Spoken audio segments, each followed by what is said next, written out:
When I was about to take a bite of dessert, I saw police officers surrounding the restaurant outside. I quickly looked around. After confirmed that there was only an elderly couple and 2 children in the restaurant, I suddenly realized that these police officers were here to arrest me. So I immediately paid the $10 bill, then placed my hands flat on the table. As soon as I did this, 2 police officers rushed in.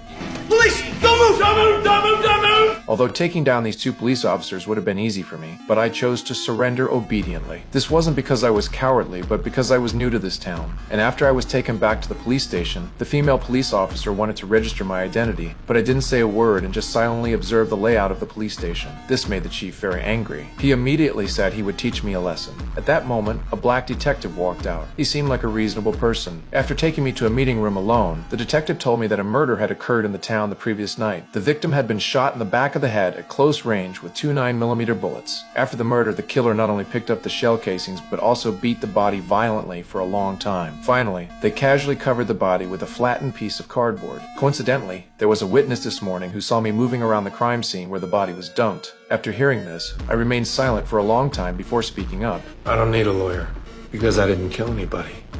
At least not recently. Then I began to help sort out the details of the case. I believe there were 3 participants in this murder case. The first was a gunman who was very familiar with firearms. He was cautious, so he used a silencer and picked up the shell casing. The second was a mentally unstable psychopath. Only such a person would beat the body. The last was a careless coward. Fearing the body would be exposed, he tried to cover it with cardboard, but was so panicked he didn't even notice the feet were exposed. Although the detective agreed with my reasoning, it still didn't explain why I was near the dumping site. I immediately explained that I had just gotten off the bus at the nearby long-distance bus station. As a tourist who had come to this small town out of curiosity, I wanted to pay my respects to a blind blues singer who had died here. I like music.